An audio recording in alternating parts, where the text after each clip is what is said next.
तो hello everyone, mining ज्ञान में एक बार फिर से आप सभी का स्वागत है। मेरा नाम है देवेंद्र सिंह तोमर और आज हम डिस्कस करने जा रहे हैं एससीसीएल का ऑल इंडिया मॉक टेस्ट का पार्ट नंबर 3।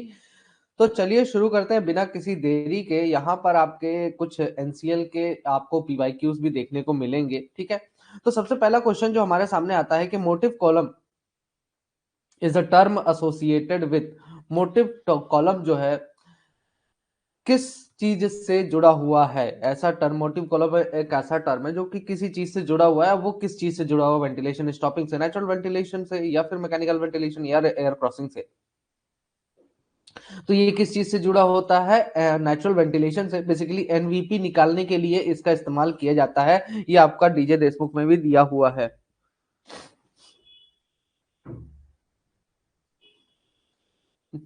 ये आपका डीजे देशमुख में दिया हुआ है, ठीक है। मोटिव कॉलम क्या है?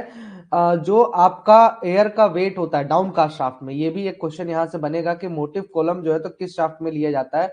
तो डाउन कास्ट शाफ्ट में। डाउन कास्ट शाफ्ट में आपका कितना वेट जो है, एयर के कॉलम का जो वेट है वो कितना बढ़ रहा है, उसके बारे में आपका हाइट के साथ कितना कितना मतलब आपका एयर का वेट बढ़ता जाएगा, उसको कैलकुलेट करना ही मोटिव कॉलम आता है, ठीक है। अब ज्यादा डिटेल में हम नहीं जाएंगे इस चीज के लिए।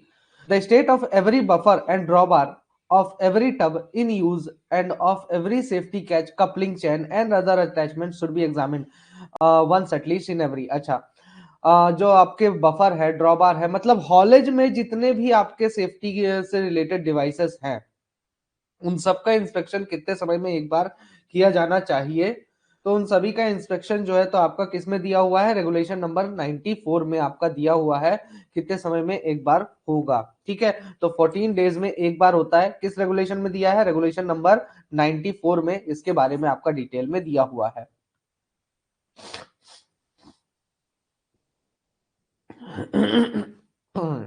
विच of the following is a chain conveyor? निम्न में से चैन कन्वेयर कौन सा है? देखिए, अब डिस्क कन्वेयर तो चैन कन्वेयर नहीं की कैटेगरी में नहीं आता है, वो अलग है। डिस्क का अलग ही पूरा फंडा चलता है, ठीक है। प्लेट कन्वेयर अलग ही होता है, ठीक है। और बेल्ट कन्वेयर भी पूरी तरह से अलग ही होता है। लेकिन जो गेट एंड लोडर्स होते हैं, ठीक है, वो बेसिकली आपके चैन कन्वेयर्स होते हैं, ठीक है। गेट एंड लोडर्स जो है तो वो अलग से चैन कन्वेयर्स होते हैं। अब इसके लिए जो कन्वेयर बेल्ट वाला लेक्चर है उसको पूरा देखिएगा तो उसमें सभी टाइप के जो आपके कन्वेयर्स है उनके बारे में मैंने वहां पर बताया हुआ है, ठीक है। तो यहाँ पर गेट एंड लोडर्स क्या होते हैं आपके? ये बेसिकली चैन कन्वेयर्स होते हैं। Which of the following explosives should not be used in any coal mines? किस कोल माइंस में निम्न में से कौन सा एक्सप्लोसिव यूज नहीं होना चाहिए? तो आपका इसका करेक्ट आंसर हो जाता है, हो जाते हैं कुछ liquid question, liquid oxygen, sorry, ठीक है। लिक्विड ऑक्सीजन का ये आपका किस में दिया हुआ है? किस में दिया हुआ है? रेगुलेशन नंबर बताइए इसका, किस रेगुलेशन नंबर में दिया हुआ है?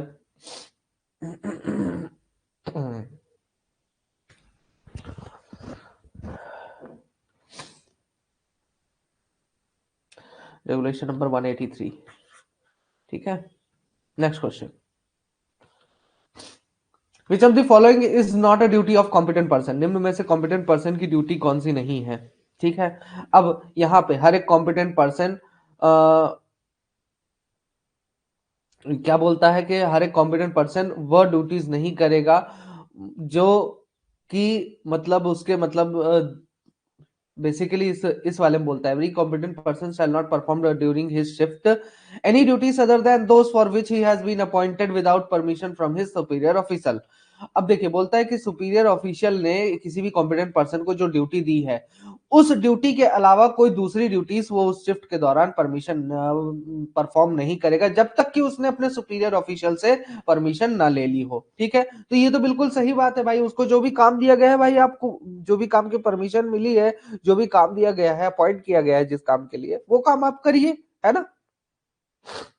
अपने शिफ्ट के दौरान अगर नहीं करना है तो आपको अपने सुपीरियर ऑफिशियल से परफॉर्म परमिशन लेनी पड़ेगी, ठीक है। The competent person shall not report to his superior official. देखिए अब सीधी से बात ये बोल रहा है कि कॉम्पिटेंट पर्सन किसी प्रकार से जवाबदेह नहीं होता है सुपीरियर ऑफिशियल के, है ना। यहाँ पर जो सक्षम व्यक्ति है वो अपने सुपीरियर ऑफिशियल के प्रति किसी प्रकार का जवाबदेह नहीं होगा, वो रिपोर्ट नहीं करेगा, वो कुछ नहीं करेगा। तो ये तो गलत है देखिए, ठीक है। तो एक सक्षम व्यक्ति का यह कर्तव्य नहीं है, ठीक है, कि अपने सुपीरियर ऑफिशियल को रिपोर्ट करे। उसका मतलब एक कर्तव्य है कि वो अपना सुपीरियर ऑफिशियल को रिपोर्ट करे, ठीक है। Every person, every competent person shall not depute another person to perform his duties, his work without the sanction of his superior official. अब बोलता है कि जो भी कॉम्पिटेंट पर्सन है वो अपने सारे के सारे जो ड्यूटीज है, ठीक है, जो भी वर्क है वो किसी दूसरे व्यक्ति से नहीं करवाएगा, ठीक है। हाँ, अगर अपने सुपीरियर ऑफिशियल से परमिशन ले लिए तो करवा सकता है। Every competent person shall not absent himself without having previously obtain permission from his superior official. जब तक कि सुपीरियर ऑफिशियल से वो क्या ना कर ले, अपने परमिशन न ले ले, तब तक छुट्टी नहीं मार सकता। तो देखिए एक कॉम्पिटेंट पर्सन की जो ड्यूटीज एंड रिस्पॉन्सिबिलिटीज आप देखेंगे ना ड्यूटीज में, तो वहां पर खासतौर पे उसके सुपीरियर ऑफिशियल, मतलब वो किसी की निगरानी में ही काम करता है, ठीक है।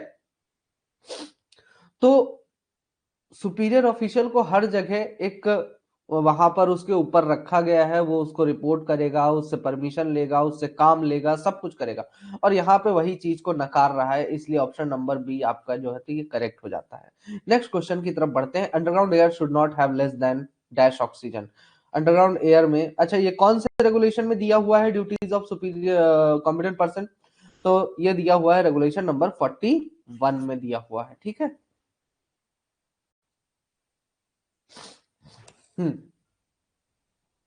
अंडरग्राउंड एयर में आपका ऑक्सीजन का परसेंटेज कितने से कम नहीं होना चाहिए? तो 19% से कम नहीं होना चाहिए, है ना। और इसका कौन सा रेगुलेशन है? Regulation number 153 standard of ventilation में दिया हुआ है, ठीक है। नेक्स्ट क्वेश्चन है, मैनुअल ओपन कास्ट वर्किंग में जो angle of slope of coal bench should not exceed dash from the horizontal. अच्छा, मैनुअल ओपन कास्ट वर्किंग में जो स्लोप है कोल बेंच का वो कितने से अधिक नहीं होना चाहिए? 45 डिग्री से अधिक नहीं होना चाहिए,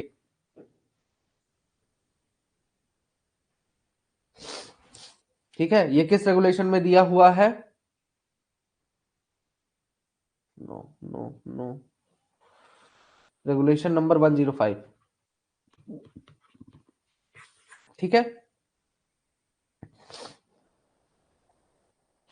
Fencing should be provided where occupied buildings are situated within dash of any haulage road, tramline, rail line or haul road. अच्छा, फेंसिंग प्रोवाइड कराना है अगर हॉलेज रोड, ट्रैम लाइन, या मतलब हॉलेज का क्वेश्चन है बेसिकली कि हॉलेज अगर कहीं पर मौजूद है तो बताइए उसके आसपास अगर कोई बिल्डिंग है, ठीक है। ऐसी जगह पर बिल्डिंग के आसपास अगर कहीं पर हॉलेज अगर आप बनाते हैं तो उस केस में फेंसिंग आपको प्रोवाइड करानी है, लेकिन कितने मीटर के डिस्टेंस पर, ठीक है, कितने मीटर के भीतर होने पर आपको फेंसिंग करना पड़ेगा। तो ये आपका हो जाता है इसका करेक्ट आंसर 15 मीटर। और ये किस रेगुलेशन में दिया गया है? रेगुलेशन नंबर 103 पे आपको मिल जाएगा ये, ठीक है। नेक्स्ट क्वेश्चन, ये बेसिकली एक किसी बुक से कंसिडर किया गया है इसको, ठीक है। इसका मुझे मिल नहीं रहा है, बट इसका जो करेक्ट आंसर है 6 सिलेंडर्स ही होगा कि हैवी ड्यूटी लोकोमोटिव्स का जो है तो कितने सिलेंडर्स के होते हैं? तो 6 सिलेंडर्स के होते हैं। The automatically recording speed indicator is fitted in the, automatically recording speed indicator किस में फिट होता है? रोप में, वाइंडिंग इंजन में, केज में, वाइंडिंग ड्रम में। तो ये किस में फिट होता है? आपका वाइंडिंग इंजन में फिट होता है, ठीक है। Winding engine is the right answer. इसमें आपका कौन सा रेगुलेशन नंबर लगता है, बताइए, बताएंगे? Regulation number 81। क्या नाम है रेगुलेशन नंबर 81 का?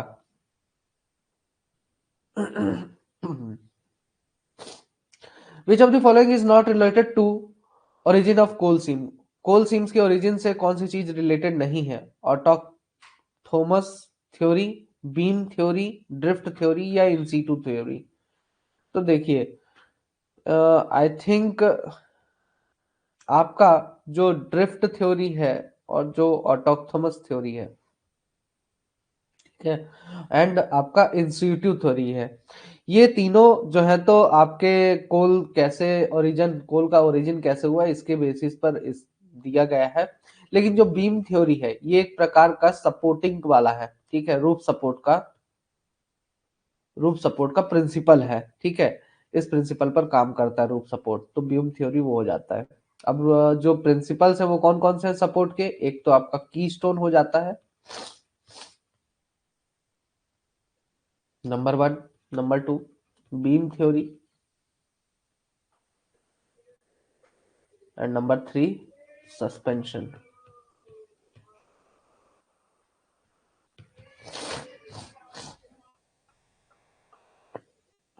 ठीक है। A combination of the likelihood of a specific unwanted event and the potential consequences if it should occur is known as।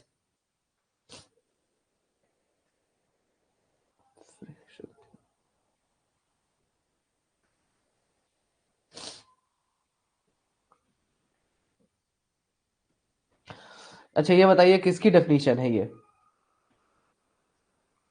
जो डेफिनेशन आपको दी हुई है ये किस चीज की डेफिनेशन है।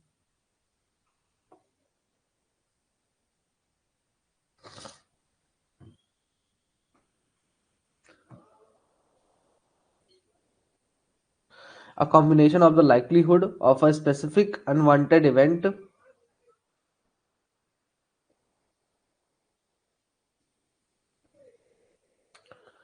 and the potential consequences if it should occur is known as।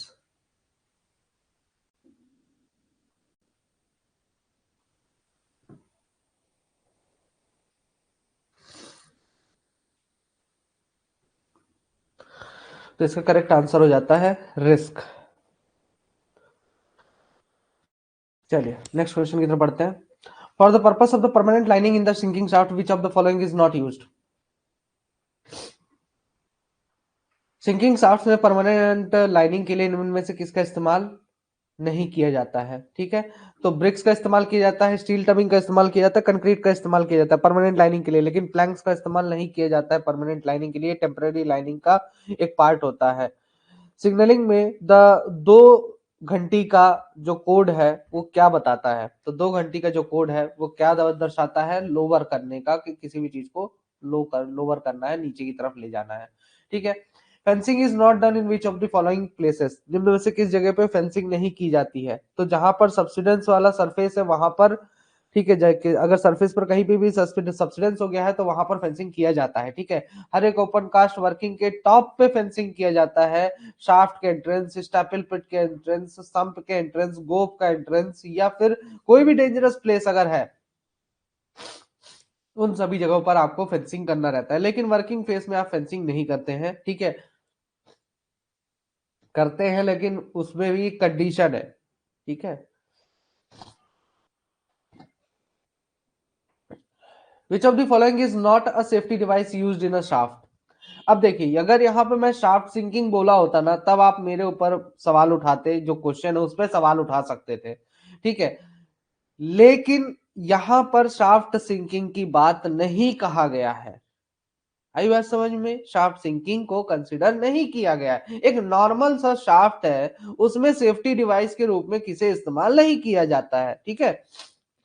तो कैप्स होता है, डिटैचिंग हुक होता है, सेफ्टी कैचेस भी होता है, लेकिन जो राइडर है, राइडर कहां पर यूज होता है, शाफ्ट सिंकिंग के टाइम पर यूज होता है ताकि आपका बकेट इधर उधर स्विंग ना करे। लेकिन कंडीशन क्या है, शाफ्ट सिंकिंग के टाइम पर इसका इस्तेमाल किया जाता है, ठीक है। ये पीवाईक्यूज के क्वेश्चन है और कौन सा आंसर सामने वाला कैसे सोच के कवर अप करता है, इसीलिए इनके क्वेश्चंस इंक्लूड किए जाते हैं पीवाईक्यू के, कि आपको एक बार आइडिया हो जाए कि वो पूछना क्या चाहता है और आपको क्या सोच के उसके आंसर्स देने हैं, ठीक है। Armoured chain conveyor is also called, armoured chain conveyor को किस नाम से भी जाना जाता है। हाँ तो सेफ्टी कैचेस होता क्या है, आप लोग जो कंफ्यूज होते हो सेफ्टी कैचेस में, सेफ्टी कैचेस होता क्या है भाई साहब पीयूष। सिंपल सी बात है, सेफ्टी कैचेस मतलब वो तो हम किसी भी चीज के लिए जनरली बोल सकते हैं ना, जैसे फॉर एग्जांपल अगर मैं हॉलेज की बात करूं, हॉलेज में सेफ्टी कैचेस क्या होते हैं? मतलब ऐसे चीजें, ऐसी डिवाइसेस जो कि आपके अनकंट्रोल्ड टब को, जब आपके कंट्रोल के बाहर टब चला जाए तो उसको रोक सके, उसको कैच कर ले, है ना, इतनी सी बात है ना। तो हॉलेज के केस में ये बताइए कौन कौन से ऐसे डिवाइसेस हैं जो कि आपका क्या करते हैं, अगर कंट्रोल्ड अनकंट्रोल्ड हुआ हमारा टब तो उसको रोक लेगा। तो जैसे कि आपका हो जाता है सेफ्टी कैचेस में जैजरेल्स, नहीं वो एक सेफ्टी कैच नहीं है, ठीक है, वो एक तरीका है, लेकिन सेफ्टी कैच जैसे कि क्या हो जाता है, back stay, back stay, stop block,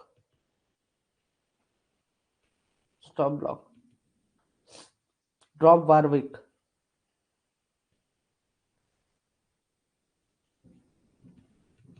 ठीक है, एंड सो ऑन। इसी टाइप से आपका, अगर मैं किसकी बात करूं, स्प्रैग्स, बिल्कुल, लेकिन स्प्रैग्स ठीक है, यूज हम करते हैं, ठीक है, डाल सकते हैं। अगर मैं किसकी बात करूं, वाइंडिंग की बात करूं,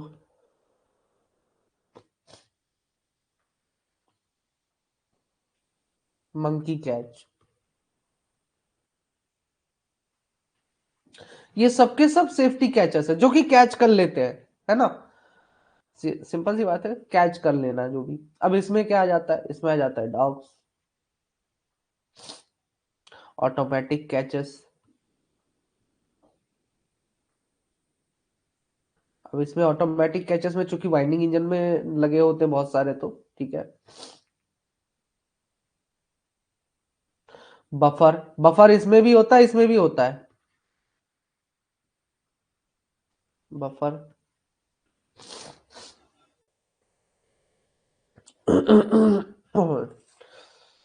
कैप्स, कैप्स हो गया, ठीक है। तो इस टाइप से अलग अलग सेफ्टी कैचेस देखिए हर जगह होते हैं, तो इसमें कंफ्यूजन नहीं होना है। चलिए अगला आता है, आर्मर्ड चेन कन्वेयर को किस नाम से भी जाना जाता है, तो इसको स्नेकिंग या फिर पाइथन कन्वेयर के नाम से भी जाना जाता है। नेक्स्ट है, every winding rope should be examine once at least in every 7 days at a speed not exceeding. अच्छा, हर एक वाइंडिंग रोप को जो है तो 7 दिन में एक बार क्या किया जाता है, चेक किया जाता है, ठीक है। ये और कितने, यह देखा जाता है कि मतलब कितनी स्पीड पर रखकर उसको चेक किया जाता है, तो कितनी स्पीड पर, 2 मीटर पर सेकंड, 1 मीटर पर सेकंड, 1.5 मीटर पर सेकंड, या फिर 0.5 मीटर पर सेकंड। तो यहाँ पे हर 7 दिन में 1 मीटर पर सेकंड की स्पीड से, अच्छा 0.5 मीटर पर सेकंड की स्पीड से कितने दिन में एक बार चेक करते हैं, 30 दिन में एक बार चेक करते हैं, ठीक है। कौन से रेगुलेशन में दिया है, रेगुलेशन नंबर 88 में दिया हुआ है।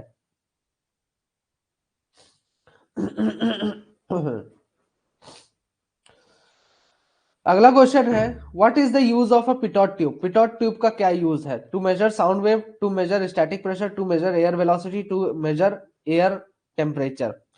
तो देखिए यार, पिटॉट ट्यूब जो है वो स्टैटिक प्रेशर ही मेजर करता है, इसमें भी रिपोर्ट आए हैं, और ये बकायदा ईएमटी में बताया था, मुझे अपने लेक्चर से याद है, और भी आप बाकी फैकल्टीज के भी देखे होंगे, ये चीज तो बताई गई है।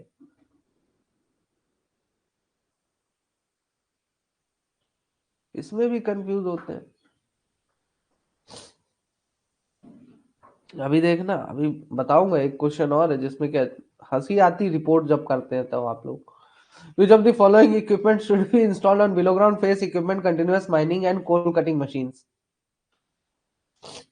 निम्न में से किस इक्विपमेंट को बिलो ग्राउंड फेस इक्विपमेंट, मतलब इंस्टॉल किया जाता है बिलो ग्राउंड फेस इक्विपमेंट में, ताकि मतलब सॉरी, क्या बोल रहा है, निम्न में से ऐसा कौन सा इक्विपमेंट है जिसका इस्तेमाल कंटिन्यूअस माइनर्स में या फिर कोल कटिंग मशीन्स में किया जाता है, ताकि मीथेन को डिटेक्ट किया जा सके, ठीक है। तो मीथेन मॉनिटर का इस्तेमाल किया जाता है कंटिन्यूअस मॉनिटरिंग के लिए, ठीक है। ये लगा होता है, क्या बोलते हैं उसको, एलएमडी, क्या लगा रहता है? LMD लगा रहता है, लोकल मीथेन डिटेक्टर। अच्छा, कोल डस्ट की lower inflammable lower limit of coal dust, lower limit of inflammability क्या है कोल डस्ट की? तो ये होती है 1 ग्राम/मीटर क्यूब। ठीक है। विच of the following is an effect of respiratory air containing 0.2% CO? अच्छा, 0.2% CO पर आपका क्या इफेक्ट हो सकता है ह्यूमन बॉडी पे? 10 से 15 मिनट काम करने के बाद मृत्यु हो जाना, 10 मिनट के बाद अनकॉन्शियस हो जाना, बेहोश हो जाना, और अगर रेस्ट पर है काम करते समय, और अगर अगर आप रेस्ट में पोजीशन में है तो 30 मिनट के बाद आपको बेहोशी छाएगी। 45 मिनट बाद अगर काम कर रहे हैं तो आपको हेडेक होगा, रेस्टलेसनेस होगा, कोलैप्स हो जाएंगे कहीं पर, या फिर दो रेस्ट के केस में 2 घंटे बाद ये सारी चीजें देखने को मिलेगी। काम कर रहे हैं तो 10 मिनट बाद एंग्जाइटी होगी, और रेस्ट पे है तो 30 मिनट बाद एंग्जाइटी होगी। तो इसका करेक्ट आंसर हो जाता है option number B is the right answer, unconscious after 10 minutes during work और 30 minutes during rest.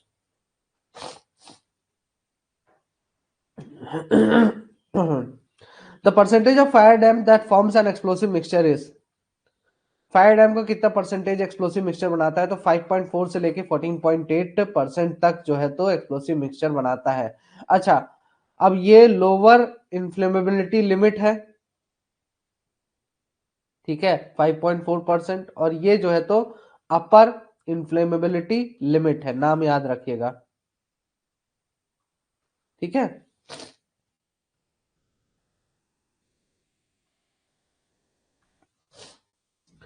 The owner, agent, and manager of every mine shall submit a copy of safety management plan to the dash who may at any time by an order in writing require such modifications in the plan as he may specify therein. हर एक mines की जो owner, agent और manager है, ठीक है, वो एक copy safety management plan को भेजेंगे, लेकिन किसको भेजते हैं? सेफ्टी मैनेजमेंट प्लान की एक कॉपी भेजी जाती है उनके द्वारा, लेकिन किसको भेजी जाती है? तो ये भेजा जाता है रीजनल इंस्पेक्टर को। Super elevation of the curve in a road is required to reduce dash on the track. Hall truck. ठीक है। अच्छा, सुपर एलिवेशन कर्व की जरूरत क्यों पड़ती है हॉल रोड पे? ताकि हॉल ट्रक पर सेंट्रीफ्यूगल फोर्स जो है तो कम से कम लगे। ठीक है, हॉल ट्रक पे सेंट्रीफ्यूगल फोर्स कम से कम लगे। शॉट फायरर की डेली रिपोर्ट में काउंटर साइन किसका नहीं होता है? तो यहाँ पर ब्लास्टिंग इंचार्ज का काउंटर साइन होता है, असिस्टेंट मैनेजर का काउंटर साइन हो सकता है, मैनेजर का हो सकता है, लेकिन सेफ्टी ऑफिसर का नहीं होता है। ठीक है। फ्लाई रॉक्स को ओपन कास्ट माइंस में कैसे कंट्रोल किया जा सकता है? तो यहाँ पर pop shooting, plaster shooting, overhanging, muffle blasting. तो मफल ब्लास्टिंग की मदद से फ्लाई रॉक्स को कंट्रोल किया जा सकता है ओपन कास्ट माइंस में। ओपन कास्ट माइंस में कौन सा फायरिंग पैटर्न यूज नहीं होता? तो स्टैगर्ड यूज होता है, स्टैगर्ड अच्छा 2 बार हो गया, डायगोनल पैटर्न हो गया। ठीक है। बर्न कट पैटर्न, ठीक है, बर्न कट पैटर्न कहाँ पे यूज होता है? ये अंडरग्राउंड मेटल माइंस में खासतौर पे इसका इस्तेमाल किया जाता है।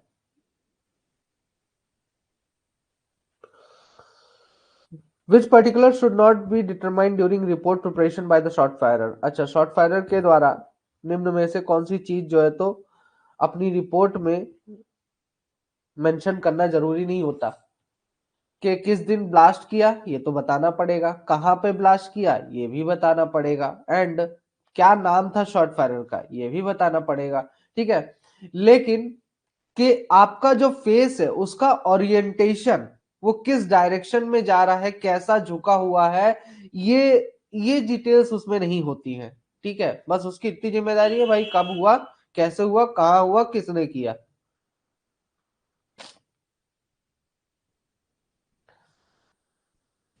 Which of the following is not dependent on efficient rock breaking?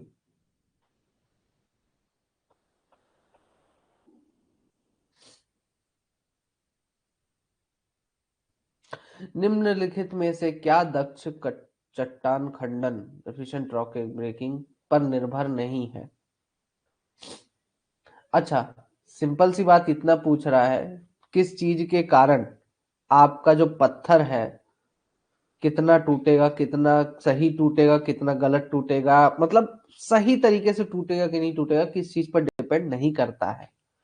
Simple सी बात ये पूछ रहा है। तो type of explosive, type of detonator का type, stemming and amount of charge per hole. ठीक है।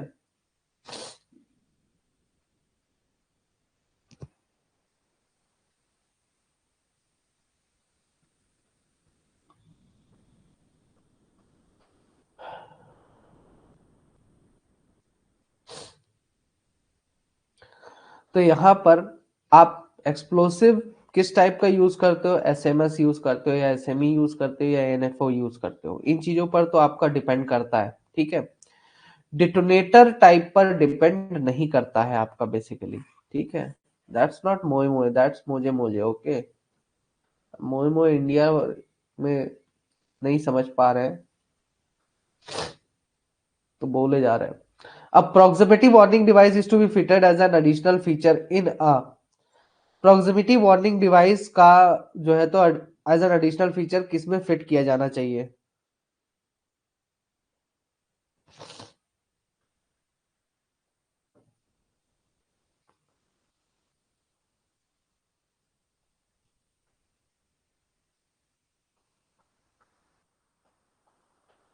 Water tank, dumper, wagon drill. ठीक है, तो डंपर में फिट किया जाना चाहिए।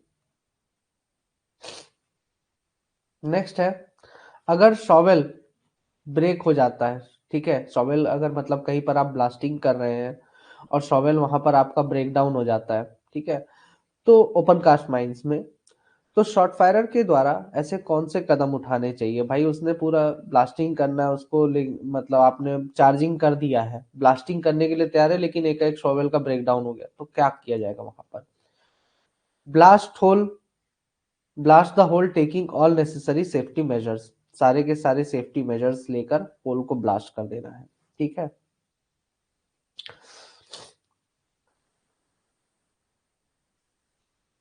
मैनेजर जैसा आपको डायरेक्शन देते हैं, ठीक है, उस हिसाब से आप काम करिए। ठीक है। और जो भी जरूरी अथॉरिटीज हैं उनको जो है तो इसके बारे में नोटिफाई कर दीजिए कि भाई कैसे क्या करना है, आप बताइए। स्लीपिंग होल्स अलाउ करना है। ठीक है। अगर allow sleeping holes if they have not been fixed without the manager's consent। ठीक है। स्लीपिंग होल्स अलाउ कर दीजिए। After adequately protecting the shovel blast the hole, shovel को पर्याप्त प्रोटेक्शन देके होल को ब्लास्ट कर देना है। ठीक है।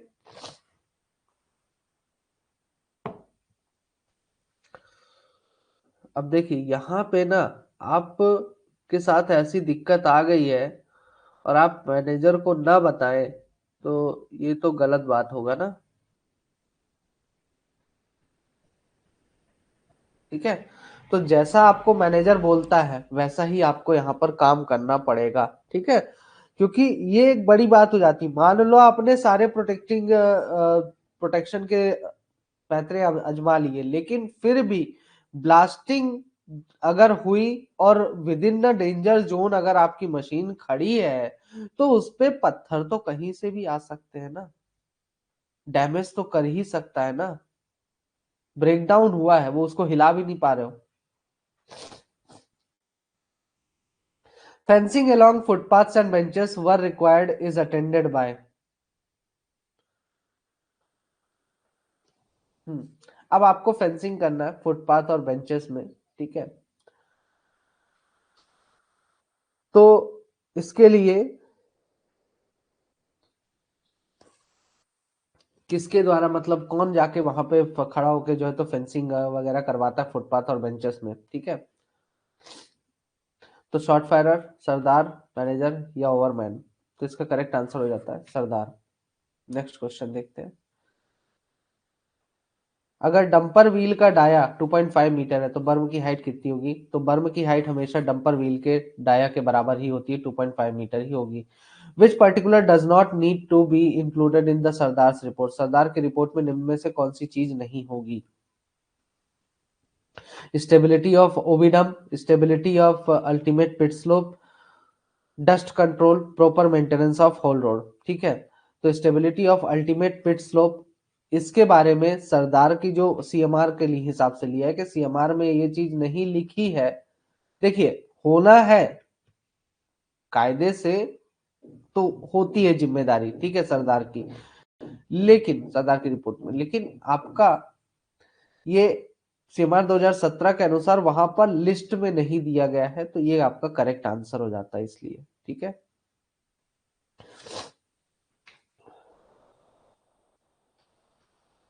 After taking over the transit slip, attendance clerk submits the same to, transit slip लेने के बाद अटेंडेंस क्लर्क ये ट्रांजिट स्लिप किसे सबमिट करता है?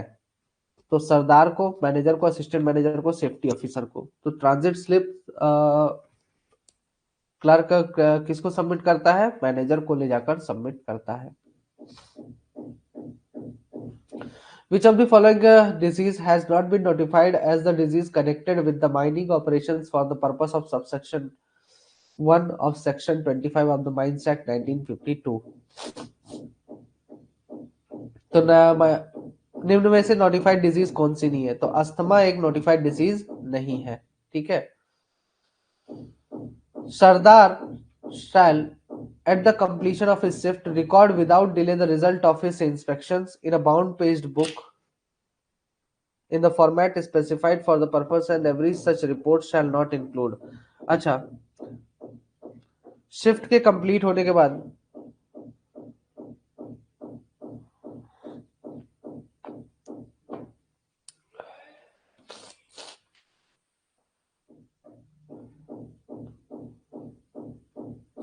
लास्ट में बताता हूं कुछ। शिफ्ट के कंप्लीट होने के बाद सरदार क्या करता है? जो भी उसके इंस्पेक्शन के रिजल्ट्स होते हैं उसको बाउंड पेज बुक में जो है तो रिकॉर्ड करके रखता है, ठीक है। अब जिस भी फॉर्मेट में वो रिपोर्ट होगा उसमें कौन सी चीज इंक्लूड नहीं होती उस रिपोर्ट में? Such instructions for the purpose of securing the safety of the person as he may have given during his shift, किसी भी व्यक्ति को उसने जो इंस्ट्रक्शंस दिए सेफ्टी के लिए वो चीज इंक्लूड नहीं होगी, या फिर हॉल रोड के मेंटेनेंस का डेट और टाइम क्या है वो चीज इंक्लूड नहीं होगी, या फिर नंबर ऑफ पर्सन उसके चार्ज में जो काम कर रहे हैं वो चीज इंक्लूड नहीं होगी, या फिर डेट एंड टाइम जब उसने रिपोर्ट लिखा है। तो यहाँ पर हॉल रोड का मेंटेनेंस का डेट और टाइम जो है तो नहीं लिखा जाता है, ठीक है, जरूरी नहीं रहता है, वो रेगुलर बेसिस पे मेंटेन किया जाता है उसका। डेंजर जोन सीएमआर 2017 के अनुसार 500 मीटर का।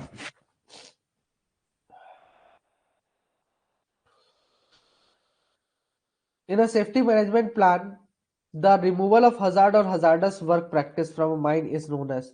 सेफ्टी मैनेजमेंट प्लान में हजार्ड या फिर हजार्डस वर्क के रिमूवल को क्या कहा जाता है? तो इसको क्या कहा जाता है? एलिमिनेशन, ठीक है, पूरी तरह से 100% रिमूवल होता है इसमें।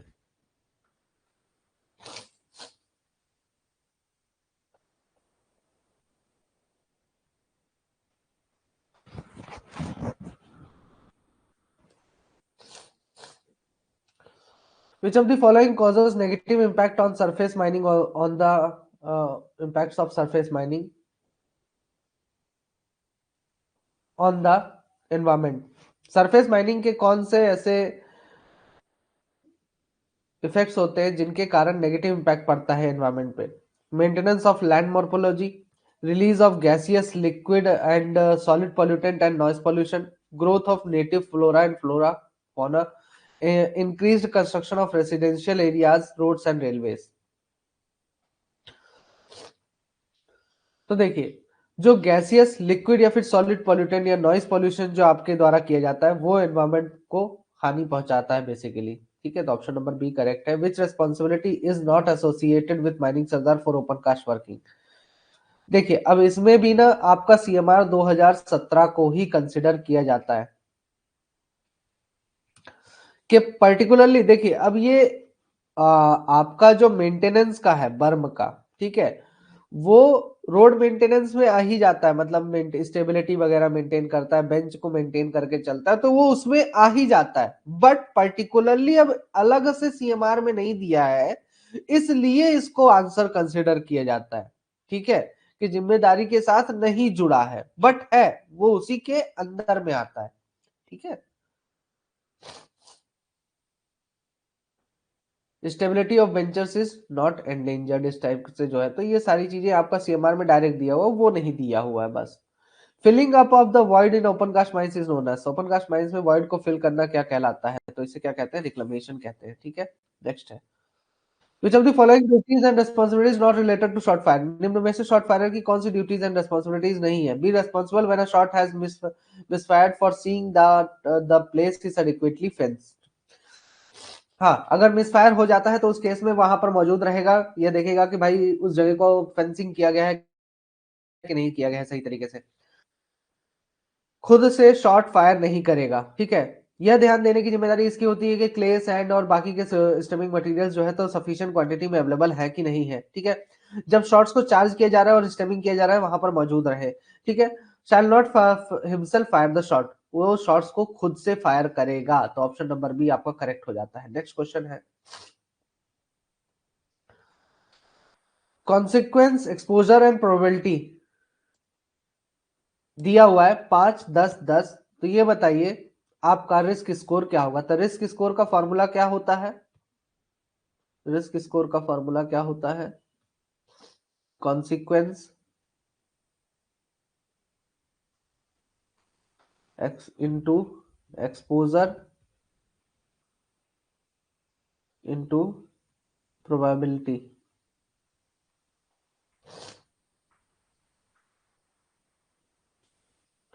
ठीक है, तो 5 × 10 × 10, 500, ये आपका रिस्क स्कोर है।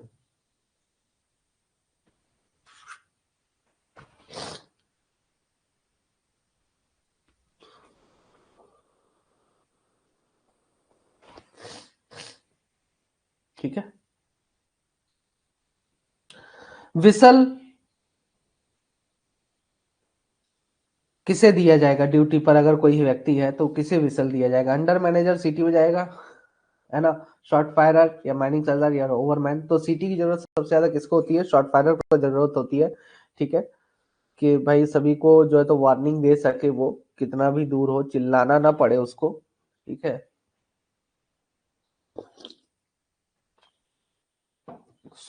स्पॉइल बैंक का ओवरऑल स्लोप एंगल कितने से अधिक नहीं होना चाहिए, 1:1.5 से अधिक नहीं होना चाहिए। ठीक है, अच्छा, ये बताइए कि स्पॉइल बैंक की मैक्सिमम मतलब 1:1.5 से ज्यादा स्लोप नहीं होना चाहिए।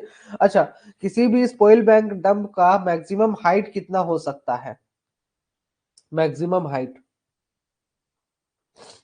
उससे अधिक का उसकी बेंच की हाइट होनी नहीं चाहिए।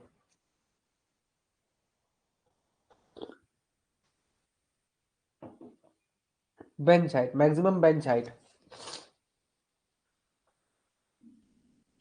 30 मीटर।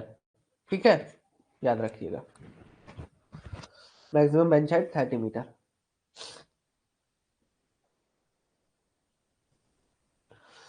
गिवन बेंच हाइट, अब आपको यहाँ पे बेंच हाइट दिया है 12 metre, burden 4 metre, spacing 5 metre, explosive per hole 120 kg, and density जो कहा है वो है 2600 kg पर मीटर क्यूब।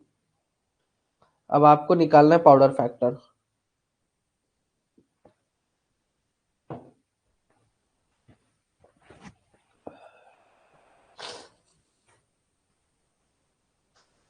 पाउडर फैक्टर, ठीक है, कैलकुलेट करना है।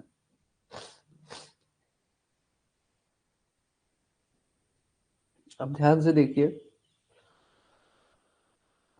सबसे पहले आपका पाउडर फैक्टर का फॉर्मूला क्या है, blasted material, blasted material divided by in ton, in ton,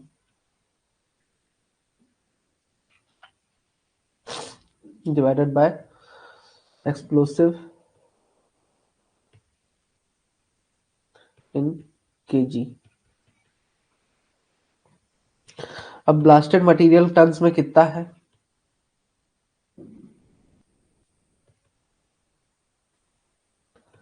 turns में कितना है? तो ये कैसे निकालते हैं? Spacing into burden, burden into bench height, bench height, ठीक है, इनटू आपका डेंसिटी, डेंसिटी, ठीक है। अब यहां पर आपको टन्स में निकालना है, तो डेंसिटी आपका टन्स पर केजी होना चाहिए, टन्स पर केजी पर मीटर क्यूब, टन्स पर मीटर क्यूब होना चाहिए, ठीक है, डेंसिटी, ठीक है। तब आपका स्पेसिंग है 5 मीटर, बर्डन है 4 मीटर, बेंच हाइट है 12 मीटर, इनटू अब आपका इसको मुझे ये है 2600 केजी। अब इसको टन्स में कन्वर्ट करना है, तो डिवाइडेड बाय 1000, क्योंकि 1000 केजी में 1 टन होता है, ठीक है। तो ये आ जाएगा आपका 5 × 4 × 12 इंटू 2.6, ठीक, ठीक है। तो ये क्या आ गया आपका?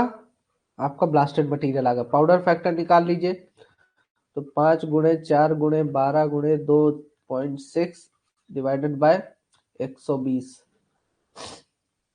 यहाँ बचेगा 10, ये कटा 12, ठीक है, 4 × 5 = 20, 2, 2 × 2.6 कितना हो जाएगा? 2 × 2.6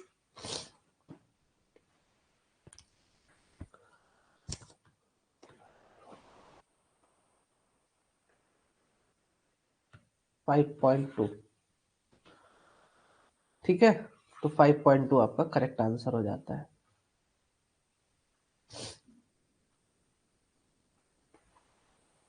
विच of the following explosive produce low heat और फ्लेम ऑन इग्निशन? निम्न में से कौन से एक्सप्लोसिव कम हीट और फ्लेम इग्निशन पर प्रोड्यूस करेंगे, ठीक है। तो ये कौन से एक्सप्लोसिव होते हैं? परमिटेड एक्सप्लोसिव्स होते हैं।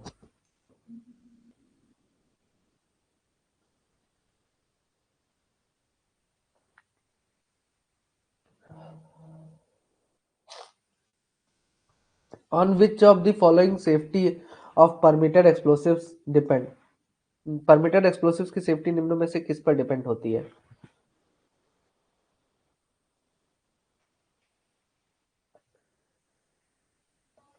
Low flame temperature, less flame duration, cooling agent, all of the above. तो इसका करेक्ट आंसर हो जाता है ऑप्शन नंबर डी, इन सभी चीजों पर डिपेंड होती है।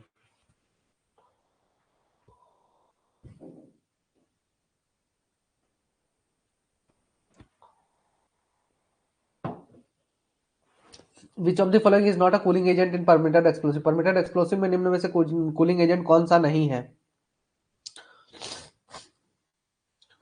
तो कौन सा नहीं है? सोडियम ब्रोमाइड, ठीक है, कूलिंग एजेंट नहीं है। विच of the following permitted explosive is not manufactured in India? Manufacture कौन सा परमिटेड एक्सप्लोसिव इंडिया मैन्युफैक्चर नहीं होता है? तो P4 एक्सप्लोसिव जो है तो इंडिया मैन्युफैक्चर नहीं होता। Which of the following statement is not true for cable bolting? Cable bolting के लिए कौन सा स्टेटमेंट ट्रू नहीं है?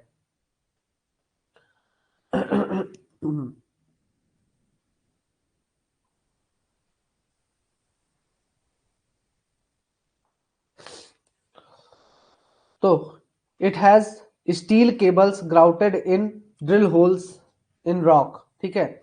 स्टील की केबल होती है जो कि ड्रिल होल्स में, रॉक में होल्स जो ड्रिल करते हैं उनमें ग्राउटिंग किया जाता है उसको। इसको बोल्टिंग सिस्टम के साथ, दूसरे बोल्टिंग सिस्टम के साथ एज एन री यूज किया जाता है, ठीक है, एज एन री इसका इस्तेमाल किया जाता है। ग्राउट मिक्सचर का इस्तेमाल होल्स को भरने के लिए किया जाता है। Cable bolts can be installed vertically in the roof? Cable bolts को वर्टिकली रूफ में इंस्टॉल किया जा सकता है? तो नहीं, रूफ में वर्टिकली एज अ री इसका इस्तेमाल कर रहे हैं ना, कि मतलब बहुत ज्यादा डेप्थ तक और थोड़ा सा हम इंक्लिनेशन देते हैं इसमें, ठीक है। केबल वोल्टिंग में क्या करते हैं? इंक्लिनेशन देते हैं दोनों साइड से, ताकि ग्रिप अच्छे से बन सके इसका, ठीक है।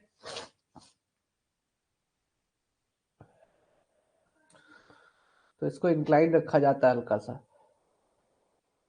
तो आपका ये ऑप्शन करेक्ट हो जाता है। ठीक है, नेक्स्ट है केबल बोल्टिंग में से कौन सी चीज नहीं जुड़ी है। ठीक है, steel cable, breather tube, ground tube, wire mesh cable bolting की कैटेगरी में नहीं आता है। स्लाइस माइनिंग सक्सेसफुल किस माइनिंग मेथड में सबसे ज्यादा सक्सेसफुल है? तो लॉन्ग वॉल माइनिंग मेथड में स्लाइस माइनिंग सबसे ज्यादा सक्सेसफुल है। किस टाइप के method of long wall caving को में जो है तो आप ऊपर से नीचे की तरफ कोयले का एक्सट्रैक्शन करते हैं? तो किसमें करते हैं? मल्टी स्लाइस सिस्टम में ऊपर से नीचे की तरफ जो है तो आप क्या करते हैं? कोयले का एक्सट्रैक्शन करते हैं।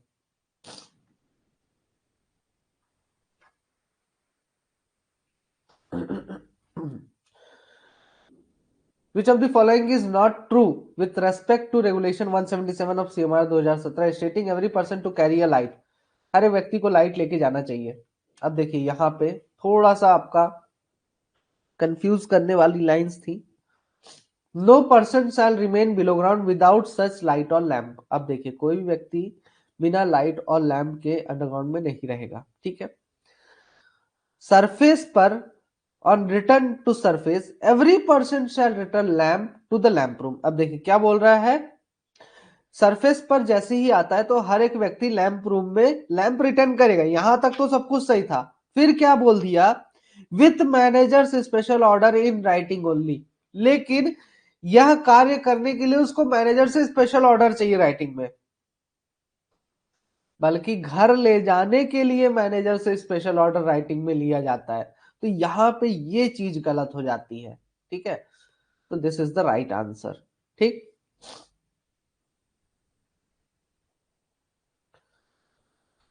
which of the following shall be specified by CIM chief inspector in case of standard of lighting? Standard of lighting के केस में निम्न में से कौन सी चीज चीफ इंस्पेक्टर के द्वारा स्पेसिफाई की जाती है? तो type of lamp to be provided, standard of lighting, lamps to be provided to specified categories and persons employed in mines, या ऑल ऑफ द अबव। तो इसका करेक्ट आंसर हो जाता है option number D is the right answer. ठीक है, ये सारी ही जिम्मेदारियां होती हैं। The mine lamp shall be installed properly and fixed at correct. अच्छा, माइन लैम्प्स को जो है तो प्रॉपर्ली इंस्टॉल करना है और एक करेक्ट हाइट और स्पेसिंग में लगाना है। मतलब करेक्ट हाइट होनी चाहिए और उनके बीच की दूरी भी करेक्ट होनी चाहिए, ओरिएंटेशन भी इनका करेक्ट होना चाहिए, रिफ्लेक्टर्स भी इनके सही तरीके से होने चाहिए, और ऑल ऑफ दी अबव। तो सारे ही करेक्ट है आपसे ऑप्शंस। ठीक है, option number D is the right answer. अच्छा, चलो छोड़ो। To which of the following places emergency lighting arrangement is not required to be provided by separate source? अब देखिए यहाँ पे ना ये क्वेश्चन ऐसा है कि डायरेक्टली सीएमआर में आपको इसके नहीं मिलेंगे।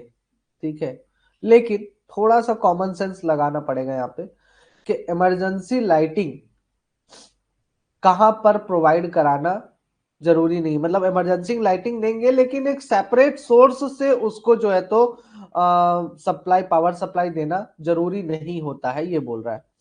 अब इलेक्ट्रिक सब स्टेशन हो गया। ठीक है, ऐसी जगह, अब इलेक्ट्रिक सब स्टेशन में आपका सेपरेट पावर सोर्स क्या बोल रहा है, to which of the following places emergency lighting arrangement is not required to be provided by separate source. अलग सोर्स से इमरजेंसी लाइटिंग अरेंजमेंट नहीं प्रोवाइड कराना जरूरी है।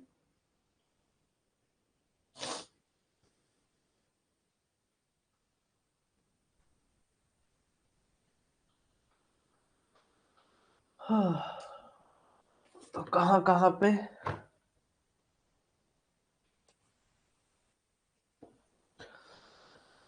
तो इलेक्ट्रिक सब स्टेशन पर आपको प्रोवाइड कराना जरूरी है यार।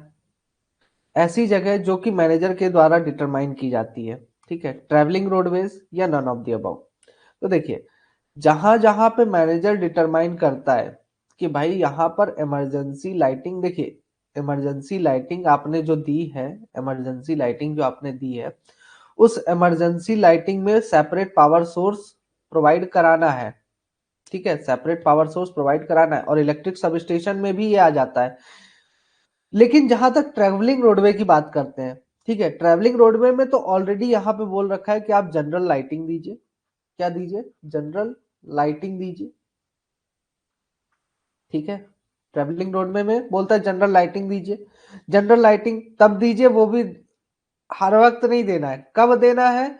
जब 50 या उससे अधिक व्यक्ति 50 या उससे अधिक व्यक्ति क्या कर रहे हो, उसमें ट्रेवल कर रहे हो किसी शिफ्ट में। ठीक है, बाकी जरूरी नहीं है देना। आ रही बात समझ में? बाकी जरूरी नहीं है देना। ठीक है, 50 से कम ट्रेवल कर रहे हैं कोई जरूरत नहीं है, लेकिन 50 से अधिक है तो आप उस केस में वहां पर प्रोवाइड करा दीजिए। ठीक है, दूसरा बोलता है,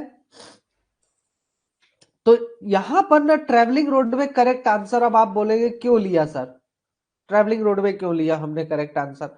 करेक्ट आंसर ट्रैवलिंग रोडवे सिर्फ इसलिए लिया जा रहा है क्योंकि यहाँ पे ट्रैवलिंग रोडवे को सिर्फ और सिर्फ जनरल लाइटिंग में इंक्लूड किया गया है। ठीक है, जब बात करते हैं एडिशनल लाइटिंग की आप देखिए रेगुलेशन नंबर 175 का सब रेगुलेशन नंबर 4, उसमें देखिए। ठीक है, उसमें देखिए वहां पर भी क्या बोल रहा है, एडिशनल लाइट इतनी जगहों पे प्रोवाइड करा रहा है। एडिशनल लाइट इन जगहों पे प्रोवाइड करा रहा है, ऑलरेडी प्रोवाइड करा के रखा हुआ है। ठीक है, जिनका इलेक्ट्रिक सप्लाई से कोई लेना देना नहीं है, वो चीज भी यहाँ पे प्रोवाइड करा के रखी हुई है। तो ट्रेवलिंग रोडवे में जब जनरल लाइटिंग ऑलरेडी है, एडिशनल लाइटिंग ऑलरेडी प्रोवाइड करा रहे हैं, इसके साथ ही सभी वर्कर्स जो अंडरग्राउंड में जा रहे हैं उनको हम कैप लैंप भी दे रहे हैं, तो उसमें आपका separate source of emergency lighting arrangement जो है तो अलग से देने की जरूरत नहीं पड़ती है ट्रैवलिंग रोडवे में।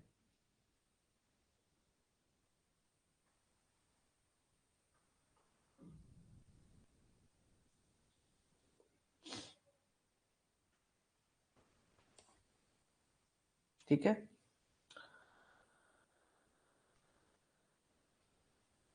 नेक्स्ट क्वेश्चन आते हैं।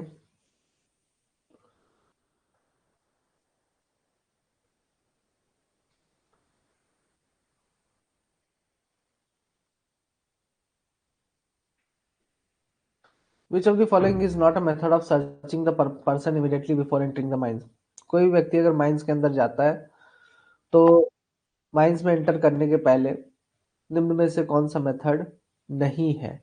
ठीक है, सारे पॉकेट्स को टर्न आउट करना, उसके पूरे कपड़े पर हाथ फेरना, हर एक आर्टिकल जो भी उसके पास है पाया जाता है उसको अपने पोजीशन में ले लेना। ठीक है, उसके कपड़े उतरवा देना। तो ऑप्शन नंबर डी करेक्ट है, कपड़े नहीं उतरवाने उसके। ठीक है, in which of the following cases oxygen is not consumed in mines? निम्न में से किस केस में ऑक्सीजन कंज्यूम नहीं किया जाता है माइंस में? Slow oxidation of coal, formation of methane gas, decay of timber by fungus growth, burning of flame safety lamp. तो फॉर्मेशन ऑफ मीथेन गैस में कंसिडर ऑक्सीजन का कंजम्पशन नहीं होता। Which of the following device is used to measure O2 deficiency? Oxygen की deficiency measure करने के लिए निम्न से किसका डिवाइस, कौन सा डिवाइस यूज होता है? अपट्रॉन OXD2M का इस्तेमाल किया जाता है। ठीक है, नेक्स्ट क्वेश्चन पर आते हैं। अगर इन्फ्लेमेबल गैस का जो परसेंटेज है, ठीक है, या फिर एमिशन पर टन जो है किसी सीम को हायर डिग्री ऑफ गैसीनेस में ला देता है, ठीक है, तो ओनर एजेंट और मैनेजर 24 घंटे के भीतर इन्फॉर्म करेंगे। किसको इन्फॉर्म करेंगे? Chief inspector, regional inspector, local administration, या फिर ऑल ऑफ दी ऑप्शंस। ठीक है, तो इसका करेक्ट आंसर हो जाता है रीजनल इंस्पेक्टर को तुरंत ही इसके बारे में इन्फॉर्म किया जाएगा। Maximum inclination from the horizontal requiring adequate precautions to be taken to prevent danger to persons from falling or rolling timber, tools or materials, etc. अच्छा, जो इंक्लिनेशन है, ठीक है, कितने से अधिक इंक्लिनेशन होने पर रोडवे की आपको जो है तो व्यक्तियों को खतरे से बचाने के लिए, किन खतरों से बचाने के लिए? कहीं पर टिम्बर रोल करके आ रहा है, कहीं पे टूल्स रोल करके आ रहा है, कहीं पे कोई अप्लायंसेस या मटेरियल्स रोल करके आ रहे हैं, तो उनसे बचाने के लिए आपको सुविधाएं देनी है। ठीक है, प्रिकॉशंस लेने हैं। तो कितने से अधिक इंक्लिनेशन होने पर, तो इसका करेक्ट आंसर हो जाता है 30 डिग्री से अधिक इंक्लिनेशन होने पर आपका ऐसा देना है। Wedge failure occurs due to, wedge failure किसके कारण होता है? ठीक है, tension in multiple directions, tension in two different directions, overloading of benches, none of the options. तो दो अलग अलग डायरेक्शंस में टेंशन क्रिएट होने पर वेज फेलियर देखने को मिलता है। Angle of draw is, angle of draw क्या है? दो लिमिट लाइंस के बीच का एंगल, या फिर angle between limit line of subsidence and vertical line on any side. ठीक है, तो एंगल ऑफ ड्रॉ क्या होता है? कहीं पर आपने अंडरग्राउंड में अगर एक्सट्रैक्शन किया, ठीक है, ये आपका सरफेस था। अब हुआ क्या, इस एक्सट्रैक्शन के कारण आपका सरफेस पर इस प्रकार से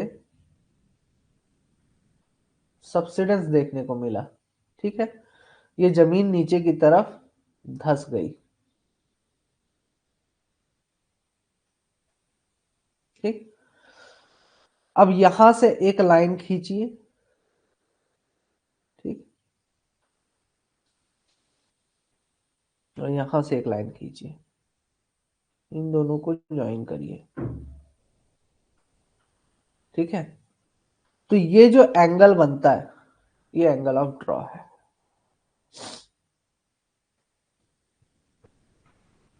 ठीक, तो जो सब्सिडेंस की लिमिट लाइन है, जो सब्सिडेंस की लिमिट लाइन है और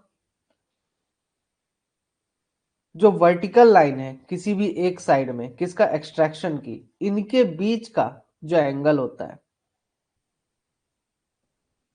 इनके बीच का जो एंगल होता है उसको क्या कहा जाता है? तो ये सब्सिडेंस की लिमिट लाइन है, ये सब्सिडेंस की लिमिट लाइन है, और जो वर्टिकल एंगल है इनके बीच का एंगल क्या कहलाता है? आपका एंगल ऑफ ड्रॉ कहलाता है।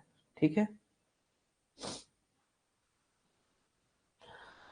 डिग्री 1 गैसी सीम में मंथली चेकअप जब होता है, ठीक है, तो पैनल ए में पाया गया डिग्री 2 के हिसाब से और पैनल बी में पाया गया डिग्री 1 के हिसाब से। ठीक है, मतलब कि मंथली चेकअप हुआ, एयर की सैंपलिंग की गई।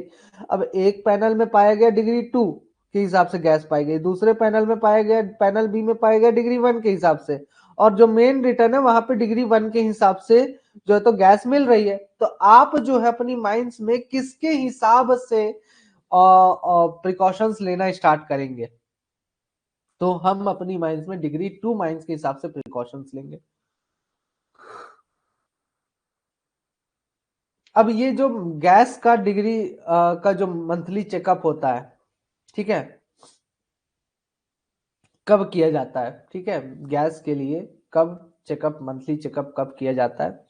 तो हॉलीडे के दिन किया जाता है, या जब आपका प्रोडक्शन का शिफ्ट, जब आप कोल को पाने के लिए ऑपरेशंस कर रहे होते हैं तब आप करते हैं।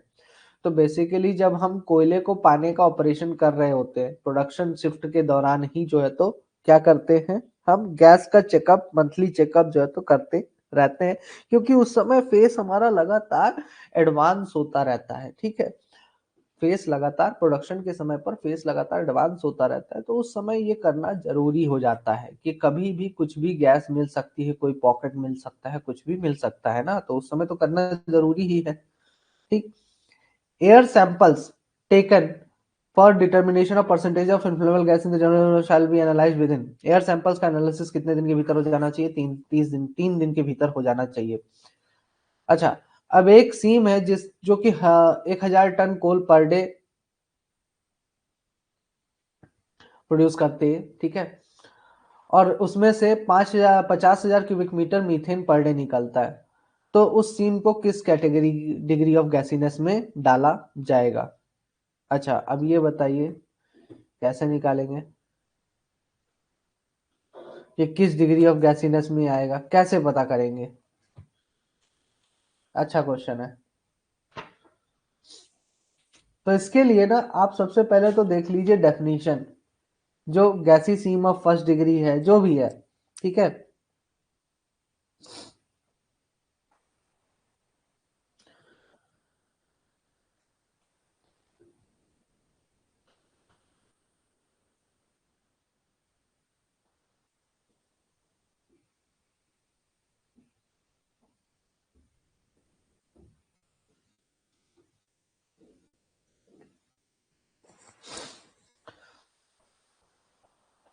कौन सा होगा?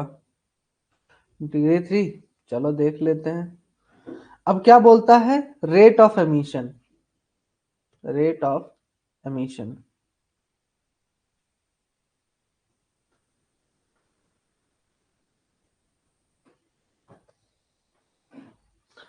रेट ऑफ एमिशन ध्यान से पढ़िए। Rate of emission of inflammable inflammable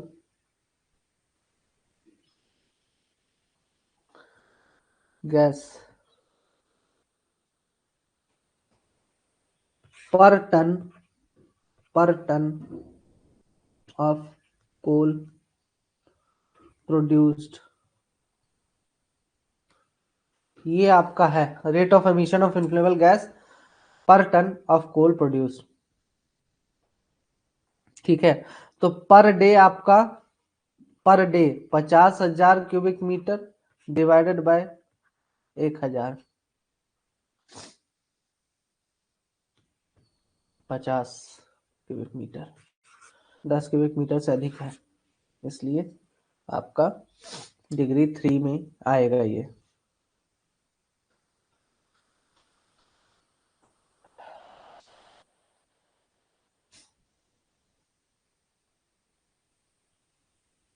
ठीक है, इस प्रकार से पता करेंगे। नेक्स्ट है fire fighting equipment material and arrangements shall be examined by competent person once at least in every. अच्छा, जितने भी फायर फाइटिंग इक्विपमेंट है उन सभी का एग्जामिनेशन कॉम्पिटेंट पर्सन के द्वारा कितने समय की में एक बार किया जाएगा? तो इसका करेक्ट आंसर हो जाता है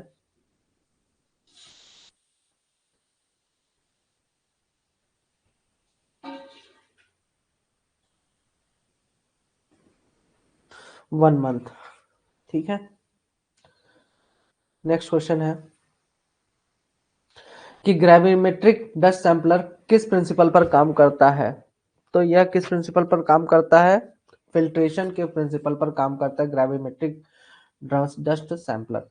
नेक्स्ट क्वेश्चन है डस्ट जनरेशन को ड्रिलिंग के समय डस्ट जनरेशन को कैसे रिड्यूस किया जा सकता है? तो लो आरपीएम पर चला के ड्रिल मशीन को, या फिर शार्प बिट का इस्तेमाल करके, हाई आरपीएम पे चला के, या फिर लो थ्रस्ट के मदद से। ठीक है, तो शार्प बिट का इस्तेमाल करके डस्ट को रिड्यूस किया जा सकता है। इनकम्बस्टिबल डस्ट का टेस्टिंग कितने समय में एक बार होना चाहिए? इनकम्बस्टिबल डस्ट का टेस्टिंग कितने समय में एक बार होना चाहिए? तो हर 3 महीने में इनकम्बस्टिबल डस्ट या फिर स्टोन डस्ट का जो भी आपका है उसकी टेस्टिंग हर 3 महीने में एक बार की जाती है, या फिर जितने भी बार नए किसी को ठेकेदार से हम लेते हैं तब कि उतनी बार किया जाता है। ठीक है, और पुराने ठेकेदार से ही बार बार ले रहे हैं तो हर 3 महीने में एक बार। सॉकेट। अब देखिए कुछ लोगों किसी ने इसमें भी भला बताओ रिपोर्ट कर दिया। क्या गड़बड़ी है इसमें? यहाँ पर सिर्फ विच नहीं लगाया ना मैंने, एक कॉमा और विच, बाकी चीजें तो सेम है। मतलब आपके समझ में तो आ ही रहा है कि क्वेश्चन पूछना क्या चाहता है। इसमें मुझे नहीं लगता है रिपोर्ट करने का कोई मतलब था। सॉकेट के कोई भी शॉर्ट होल या फिर ब्लास्ट होल, ब्लास्ट चार्जिंग के बाद एंड ब्लास्टिंग के बाद अगर बचता है, ठीक है, और वो मिस फायर्ड होल नहीं है, तो उसे क्या कहा जाएगा? सॉकेट कहा जाएगा। सिंपल सी बात है।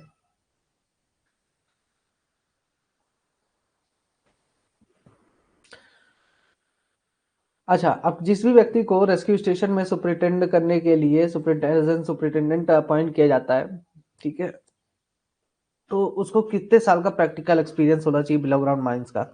तो कितने साल का एक्सपीरियंस होना चाहिए? 5 साल का एक्सपीरियंस होना चाहिए। नेक्स्ट क्वेश्चन पर आते हैं। रिपोर्टेबल इंजरी क्या है?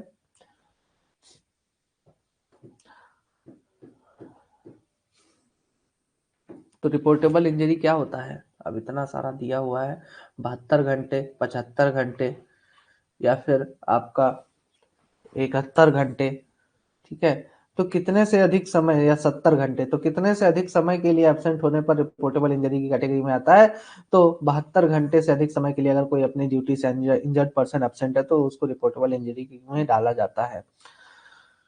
अच्छा, एक्सपेंसेस या फिर रिकवरी के लिए जो भी ओनर और एजेंट को पे किया जाना है, मतलब कि कमिटी को जो भी ओनर और एजेंट के द्वारा पैसा दिया जाना है उसका रिकवरी उन एक्सपेंसेस का कितने समय के भीतर किया जाएगा? उसका रिकवरी 4 हफ्ते, 6 हफ्ते, 5 हफ्ते या 7 हफ्ते के बीच में किया जाएगा। तो इसका करेक्ट आंसर हो जाता है 6 हफ्तों के बीच में। जिस दिन भी उनको नोटिस मिलती है उसके 6 हफ्ते के भीतर भीतर अगर वो दे देते तो अच्छी बात है, नहीं तो डिस्ट्रिक्ट मजिस्ट्रेट जाएगा, सारी चीजें जब्त कर लेगा। सीरियस बॉडीली इंजरी क्या है? तो कोई भी व्यक्ति 85 घंटे से ज्यादा समय के लिए एब्सेंट है, या 100 घंटे से ज्यादा समय के लिए एब्सेंट है, या 110 घंटे से ज्यादा समय के लिए एब्सेंट है, या कि उसकी बॉडी का कोई पार्ट परमानेंटली लॉस हो गया है। तो इसका करेक्ट आंसर हो जाता है option number D is the right answer. Bhilai steel plant निम्न में से किस डिस्ट्रिक्ट में लोकेटेड है? भिलाई स्टील प्लांट निम्न में से किस डिस्ट्रिक्ट में लोकेटेड है? बिलासपुर, दुर्ग, जशपुर, बस्तर। तो यहां पर करेक्ट आंसर हो जाता है दुर्ग। नेक्स्ट क्वेश्चन है, द मेन ओ मिनरल और यूज्ड इन बाल्को प्लांट, इस बाल्को प्लांट में कौन सा मेन मिनरल और यूज होता है? डोलोमाइट, बॉक्साइट, लाइमस्टोन या फिर हेमेटाइट। तो इसका करेक्ट आंसर हो जाता है बॉक्साइट। नेक्स्ट है, who among the following persons led the first war of independence in Chhattisgarh in 1857? है रविशंकर शुक्ला, वीर नारायण सिंह, सुंदरलाल शर्मा या फिर माधव राव। तो इसका करेक्ट आंसर हो जाता है Veer Narayan Singh is the right answer. ठीक है, who is to be known as CGS Lata Mangeshkar, Chhattisgarh की लता मंगेशकर किसे कहा जाता है? तीजन बाई को, किस्मत बाई दीवार देवार, ममता चंद्राकर, ऋतु वर्मा। तो कौन है किस्मत बाई दीवार? नेक्स्ट है, Chhattisgarh the number of MPs, member of parliament Chhattisgarh में कितने हैं? 11, 16, 5 या 90? तो कितने हैं? 16। नेक्स्ट क्वेश्चन है, which river is called the lifeline of Madhya Pradesh, Madhya Pradesh की लाइफ लाइन किस रिवर को कहा जाता है? चंबल, नर्मदा, शिप्रा, बेतवा। तो नर्मदा को जो है तो मध्य प्रदेश की लाइफ लाइन कहा जाता है। Chitrakoot falls is situated on the river, Chitrakoot falls किस रिवर के कारण है? ठीक है, किस रिवर पर है चित्रकूट फॉल? तो इंद्रावती रिवर पर चित्रकूट फॉल जो है तो बना हुआ है। मध्य प्रदेश की सबसे बड़ी कोलफील्ड, तो मध्य प्रदेश की सबसे बड़ी कोलफील्ड है Sohagpur. In which district is the famous Malanjkhand copper mine located in Madhya Pradesh? Madhya Pradesh में मलांजखंड कॉपर माइंस किस डिस्ट्रिक्ट में लोकेटेड है? सिवनी, बालाघाट, खरगोन या नरसिंहपुर। तो इसका करेक्ट आंसर हो जाता है बालाघाट। ठीक है,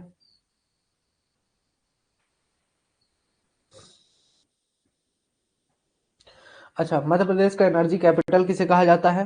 तो सिंगरौली को मध्य प्रदेश का एनर्जी कैपिटल कहा जाता है। वहां जाके देखना, सिंगरौली में बहुत सारे थर्मल पावर प्लांट्स सिचुएटेड है। तो how coal handling plants are owned by SECL? How many होना चाहिए था ना, कैसे हैं? हाउ मेनी होना चाहिए था यहाँ पे। How many coal handling plant, SECL के पास कितने कोल हैंडलिंग प्लांट्स हैं? तो एसईसीएल के पास टोटल 9 कोल हैंडलिंग प्लांट्स हैं, 5 major, 4 minor, minor 5 major.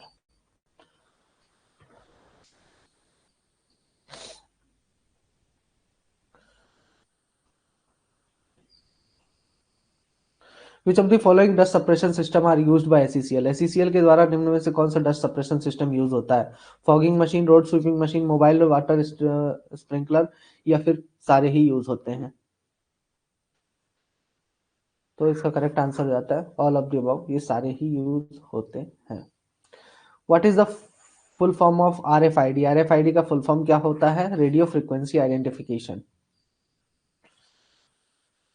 Where is the basic engineering training institute situated in SECL? SECL में बेसिक इंजीनियरिंग ट्रेनिंग इंस्टीट्यूट कहाँ, बेटी कहाँ पर सिचुएटेड है? बिलासपुर, कोरबा, गेवरा, बिश्रामपुर? तो कोरबा में सिचुएटेड है। ये चीज भी आपका मैंने बताया था। What is the theme of vigilance awareness week to 2022? Vigilance awareness week 2022 का थीम क्या था? मेक इंडिया करप्शन फ्री, या फिर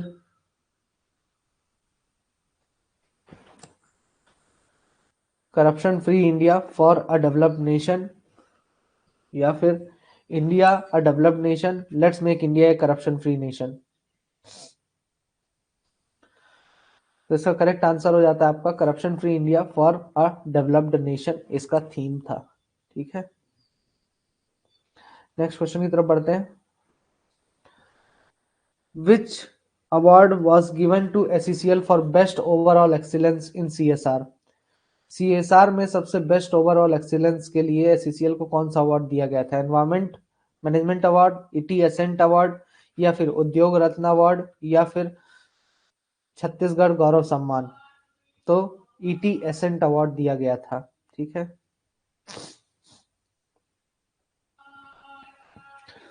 why is the OB removal, what is the OB removal target of SCCL in the year 2022-23?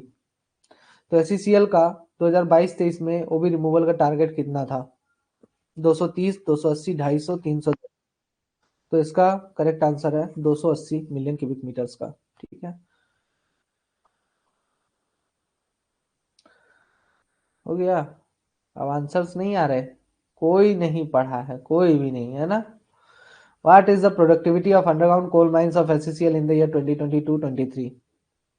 39.48, 1.85, 16.32, 1.64? Underground coal mines का, SCCL के underground coal mines का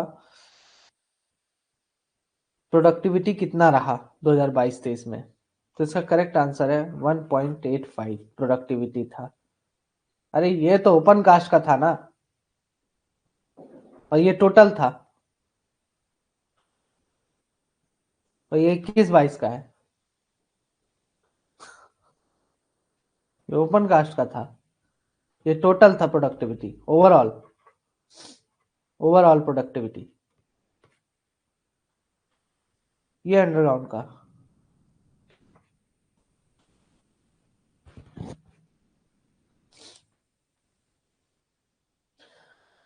CIL के पास कितनी फुली ओन्ड सब्सिडरीज हैं?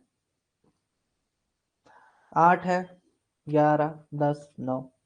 तो CIL के पास टोटल 11 फुली ओन्ड सब्सिडरीज हैं। Under which scheme Ministry of Coal has undertaken 13 railway projects to develop multimodal connectivity? किस स्कीम के तहत मिनिस्ट्री ऑफ कोल ने 13 रेलवे प्रोजेक्ट्स को डेवलप करने के लिए कदम उठाया है? ठीक है, तो आत्मनिर्भर भारत, या फिर पीएम गति शक्ति, या फिर सस्टेनेबल डेवलपमेंट, या फिर नन ऑफ द अबव? इसका करेक्ट आंसर हो जाता है पीएम गति शक्ति के द्वारा। ठीक है, नेक्स्ट है। अरे खत्म हो गया, चलो ठीक है, तो आज के लिए इतना ही। शेष अगले लेक्चर में। Till then all the best and thank you so much. Good night everyone.